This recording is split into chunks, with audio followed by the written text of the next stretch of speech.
Hey, I'll eat Sonic's hot dog. Anyway. So.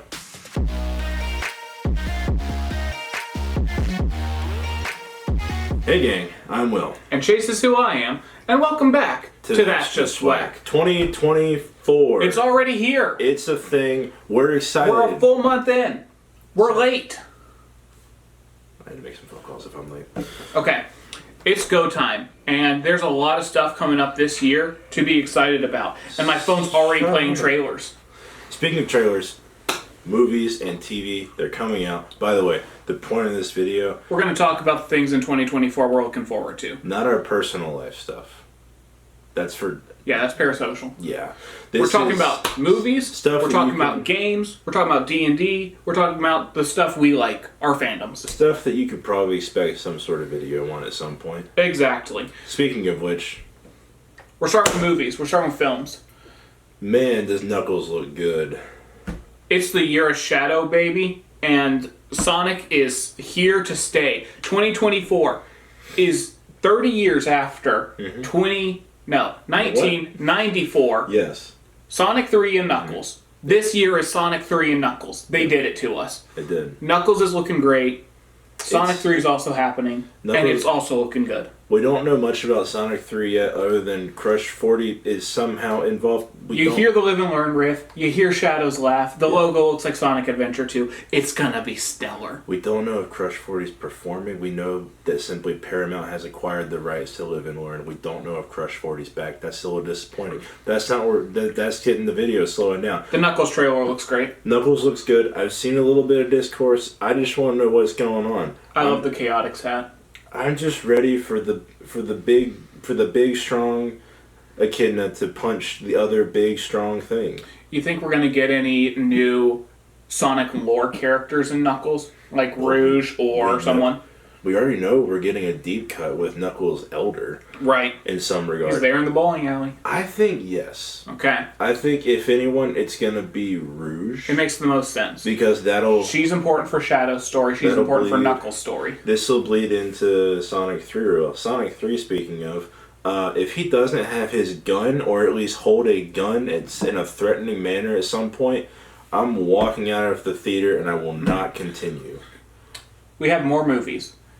Deadpool and Wolverine's coming out. Oh, what a good trailer. I was not expecting the TVA to show up that fast in the trailer. I was. I've been keeping up with the news and the images of when they've been filming all these fight scenes outside. Yeah. By the way, Hugh Jackman, if you're somehow seeing this, I support you having the sleeves. I know a lot of people don't. I know it's for a health concern. But no, I thought that trailer was amazing. Deadpool's suit looks really good. It has that brightening that Marvel typically is doing now. But I expect a commentary joke on it, which will be really funny. True. Deadpool's back. I'm excited. Deadpool's back. So true. What else do you want to talk about? Movies, film, Daredevil. TV shows. Daredevil, Born Again. Gosh. He's back. He's back. He's back! We can all agree, Daredevil's been a highlight for Marvel in these, admittedly... In the post-Infinity War and Endgame years. We can all agree that he was the best part of She-Hulk. I mean, that's not a debate. I'm Daredevil. But no, I was a little miffed about the suit in the pictures we've seen recently. I think it's a little too bright for Daredevil.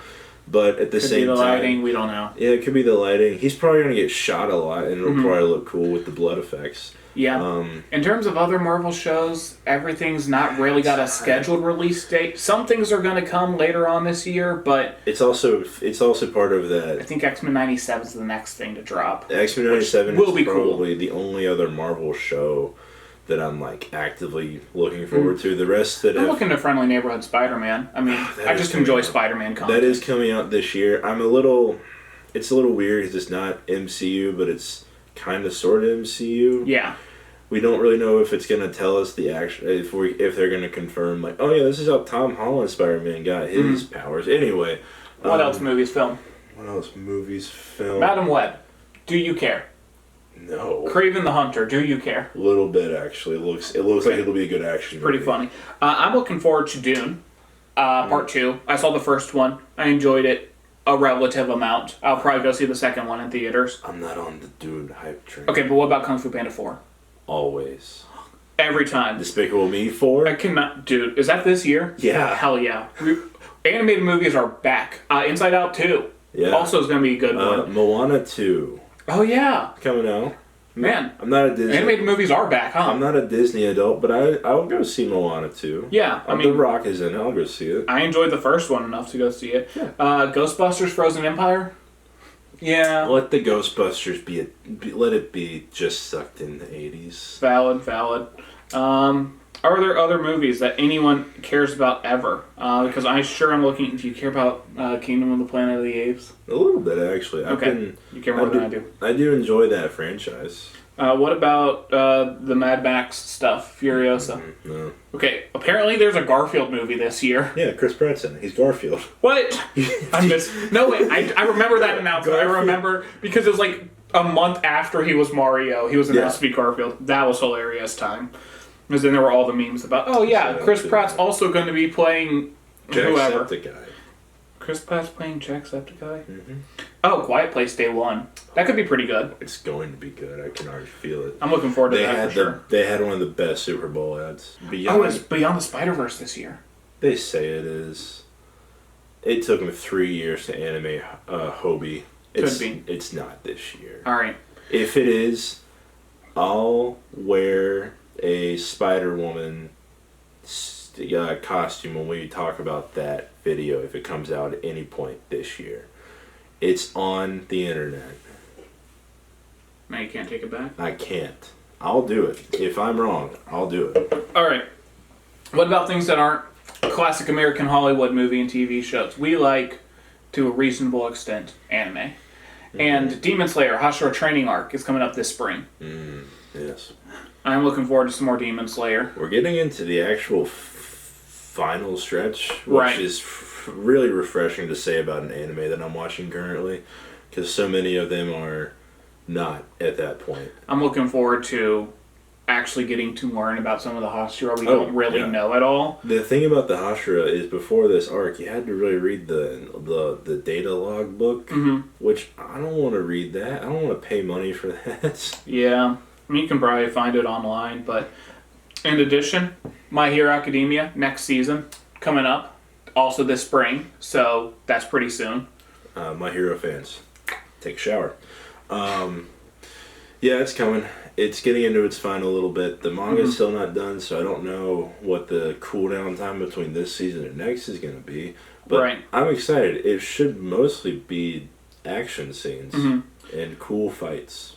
Those are probably the ones you care about in terms of the anime scope and sphere for the spring at least, but also coming up in the spring that I'm looking forward to. Next season of Konosuba, next season of Tensei Slime, which I think I missed the last season or I've missed something, so I need to get caught back up. And then the revitalized Spice and Wolf is actually what I'm really looking forward to. Getting to see that get remade. I'll miss the original opening song, but time's got to progress. We've got to move on. For now, we got some video games to talk about. Oh, man. There's not a lot for me this year. There was for me last year. Yeah, I mean, 2023 was massive for games. Yes. A lot of people have called it one of the best years since 2007, which was regarded as one of the best ever. I played most of the games that were in the Game Awards, Best Game category, and yeah, they deserved it. I guess the nearest thing would be Final Fantasy VII Remake Rebirth is coming out later this month in February. Why do you gotta go remake Rebirth? That's too many words. It's JRPG, man. True. But it's continuing the story that we saw within Remake. It is seemingly branching a tiny bit, making some changes, maybe cleaning up the story a bit more than the original. But it looks amazing. I'm excited. If you are not excited and you are a Final Fantasy fan, what's wrong with you? The next thing after that for me is Spider-Man 2 is getting its big update we've been waiting on, where it finally has New Game Plus, and you can actually replay missions, which means I can finally 100% it, because there was one achievement that I just kept forgetting to do in the main game, and I'm just like, I don't want to restart the story without my progress to finish it. So I'm 1% away. But, so I'll finally complete that. Sonic Generations Remastered plus Shadow's coming out. Yep. It's the year of Shadow, and... I will admit, I'm a bit concerned about that game, because I have been getting, maybe for the worst, we'll see how it is in a couple months, into the Sonic fandom. And there's a lot of people breaking down Shadow's scenes that we've seen already of like, hey, it looks like they're reusing some Frontiers animation, which feels a little lazy if it's Shadow and he's brand new to the Generations game. But it's also not 100% confirmed, because how many times can you look at the spinning colored ball that is a hedgehog jumping in this franchise and say, that's the same animation? Right. You know? And it's like, at that point... Which I don't know anything, I don't care. If there is a lot of reusing assets to just make them Shadow, that is a bit of a bummer. And I'm hoping it's not the case for this game. I'm just looking forward to replaying Sonic Generations, because the original, when it released on different consoles, you had different levels based upon what console you were playing on. And I got like a totally different experience on the 3DS than other people got. If you were me and you had an Xbox 360 and a 3DS, you got two totally different experiences, which was great. If you had two separate things to play it on. Right. But this looks like it'll be uniting the entire thing, which is great. Yeah. Always a big win. Plus it has Shadow. And I will only be playing Shadow levels as soon as I can. Classic Sonic, go drown for all I care. Regular Sonic, go kiss the 2006 princess girl for all I care. Give me the gun levels for Shadow. That's all I want. Remake, #remaster Shadow the Hedgehog. I want that. 2025 Shadow the Hedgehog remaster. Hell yes. Let's do it. Games for me, one coming up real soon, actually at the top of March, Unicorn Overlord. I, ever since getting into Fire Emblem about 10 years ago, have really started enjoying tactics RPGs. Battle on a grid square, recruit characters with their own unique different personalities. And it'll be cool to finally get into one of those that isn't Fire Emblem, because that's basically all I've played when it comes to TRPGs. I played Triangle Strategy last year, which was great, but it'll be cool to actually get to branch out, try some more of those. Haven't seen too much of it yet, but from what I've seen, looks pretty good. Classic TRPG setup, fantasy world, prince trying to save the world from encroaching villainous countries. Can't say I know too much, but I'm looking forward to playing it. In terms of games, there is rumor of a Nintendo Direct coming up soon. Oh, well, I'll definitely have to do a video on that if that's the case. For at least some Pokemon news, because it is coming up on Pokemon's anniversary. Right. I mean, it is a year. That means Pokemon's going to release something. Yeah. It's one of the years of all time, maybe ever. But we'll see what they have. There's rumors of the Switch 2 actually being a thing. Guess we'll have to wait and see.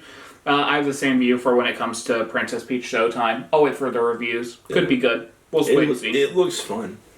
For April, falling right after Unicorn Overlord, Euden Chronicles, 100 Heroes. Very much the same setup, but this time looks more character-focused. Different quests you can do, up to 100 playable units you can gather in the story. That one feels like it'll probably reflect something like Triangle Strategy more closely. You can miss a lot of characters if you don't take the right actions and paths, which means I'm going to sink my teeth into the game and try and make sure I do everything. Who knows if it's the type of game where that 100 heroes is exclusive, and if you recruit this character, you can't get that one, so you can never actually have all 100 characters. Remains to be seen, but I'll look and push to the limits, see what I can get there. Another thing we've got coming up that I'll be looking forward to later in 2024, the Paper Mario remake for Thousand Year Door. Never played it. Yeah. Probably will.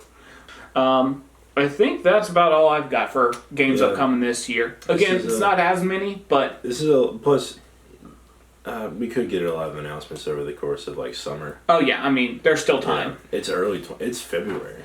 There is a good few months to make announcements headed towards the end of the year, so we'll have to wait and see what else is upcoming, but let's talk about the news that came out today. We're dating this video a little bit. Today is Monday, the 12th of February. And that means that D&D dropped a lot of news today, or at least some is coming out today. Mostly the kind of big, like, timeline. Push for the big stuff upcoming this year. They announced a lot of. First, we'll start with the collaborations they've already announced. They've announced Lego sets coming in this year. Sounds cool. I'll probably pick them up. Bit of a Lego guy over here. They've also announced a Pop-Tarts collab. Didn't expect that. We might taste them. What does non-flavored Pop-Tart taste like? We don't know the flavors yet. Oh. They just kind of said collaborations including Converse, Pop-Tarts, Lego, and more. I can't wait to take a bite of Red Dragon Pop-Tart and then just immediately breathe fire because it's like 10 million on the Scoville units. But yeah, so they announced, we're starting with the light stuff. Then the big stuff that they announced. They announced, first of all, the exact dates when we're going to be getting the revised Player's Handbook, September 17th, 2024. Dungeon Master's Guide, November 12th, 2024. Then they pushed into 2025 a bit with the Monster Manual on February 18th. So like a year from now, we'll be getting the Monster Manual. If you're one of the people who kind of checked out on the 1D&D revisions, understandable. Valid. The first ones certainly weren't great. And yes, Hasbro's done a lot of things to make you not want to give them any of your money by any way. True. If you did check out early, though, and it was a gameplay issue rather than an ethics issue, which, again, understandable on the ethics side, check out some of the more recent playtests. They've gotten to be pretty promising. A lot of revisions to things like the Ranger, the Monk, classes that people have had problems with, Marshals in general. Stuff that's come out recently looks pretty good. But who gives a rip about that? Vecna's back. Vecna is back, baby. Welcome to Vecna Eve. Year of Shadow is dead. It's the year of Vecna. Vecna Eve of Ruin is coming out May 21st, 2024. A little brief description. Barely even 3 months from now. A little description they gave us today. A high-stakes adventure in which the fate of the entire multiverse hangs in the balance. The heroes begin in the Forgotten Realms and travel to Planescape, Spelljammer, Eberron, Ravenloft, Dragonlance, and Greyhawk as they race to save existence from obliteration by the notorious Lich Vecna, who is weaving a ritual to eliminate good, obliterate the gods, and subjugate all worlds. So those are words. This is the Infinity War endgame event that we've all been waiting for. Yeah. And it's Vecna.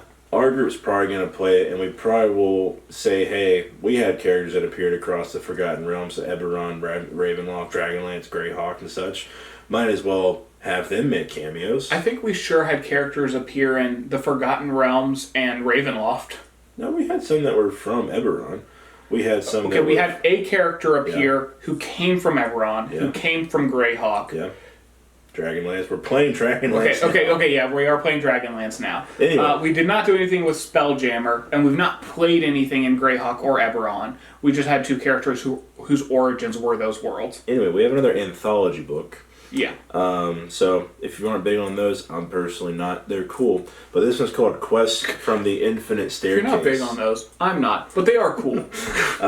Quest from the Infinite Staircase, another anthology, a format that Wizards has excelled at in the past, apparently, with Candlekeep Mysteries, Journeys to the Radiant Citadel, expected on Source Elves July 16th, 2024. By the way, this is all coming from Polygon.com. They just put this article out today. So that's why when he says things like, they've excelled at this in the past, he doesn't know what he's talking about because he's just reading other people's words. This is an anthology. It apparently is bringing in 6 classic Dungeons & Dragons adventures while updating them for 5th edition. So I am very hopeful for this one just because it's bringing back 6 classic adventures. It sounds cool. I'll look for news if it sounds cool. Might as well pick it up. And then finally, there's a history book coming out this year called Game Wizards: The Epic Battle for Dungeons and Dragons, as well as another Heroes Feast cookbook. So basically we're getting a giant history book telling us about the creation of Dungeons and Dragons and how it goes on to become a giant franchise. You know, you sent me a message about a lot of the stuff going on for D&D when you saw this. Yeah. You didn't tell me about the history book. To be fair, I probably won't read it myself. But I will pick up the second Heroes Feast cookbook because if you don't have that, it's very good. We should do a cooking video on that. Let us know in the comments if you want to see a very chaotic video of us making recipes from the Heroes Feast cookbook. Or any of the other franchise-specific cookbooks that are just a thing that we have, apparently. Because everybody needs to slap a character on a cookbook and call it a day for very basic recipes. Hey, I'll eat Sonic's hot dog. Anyway. So. You want it? Here it comes. That's all the D&D news that came out today. They mostly announced the books as well as collaborations with, like I said, Pop-Tarts, Lego, and Converse were the ones they specifically mentioned. But they've also been slowly working on their 3D virtual tabletop and releasing that to the general public, making it more accessible. I think the first batch of maps they've been putting out is Waterdeep, which is great as I'm running it. But yeah, no, D&D is looking good this year. Hopefully we won't have just as many ethical issues as we did for every book that we're getting this year. Yeah. I mean, movies, some good movies. Yeah. We've got not quite as many games. Yeah. As per typical, you don't get too many anime announcements before a couple of months have passed. But D&D, it's a pretty big year for D&D. This is their 50th anniversary. One thing I'm looking forward to, not just specifically that we're looking to run Vecna, Ire Ruin, but we have not gotten to play Eve of Ruin. Eve of Ruin. It's like a little bit of a line extension off. That's... Vecna's whole thing is the eye in hand. Eye of Ruin would... Okay. Eve of Ruin. One thing we haven't gotten to do is we haven't played Shattered Obelisk, which I feel like, given the concept, does a good job of leading in. Shattered Obelisk is 1 to 12 of an adventure, and Eve of Ruin is 10 to 20. Makes it seem like there's a pretty good way to kind of weave those two together. There could be. And then you have, like, how did D&D 5e start? Lost Mines of Phandelver. Here's the full campaign, extended to level 12 with Shattered Obelisk, into Eve of Ruin. So, I think what we're going to have to do is consult with whoever's looking to run something around the time. Nah, go to 1 to 5. Then have a nice little time skip like anime does. We all come back stronger. We fight Vecna. We save the day. We go home. Speaking of going home, that's the end of this video. You just attacked me. That is the end of this video. And attacking your friends, we all know what that is. That's just whack. We'll see you next time.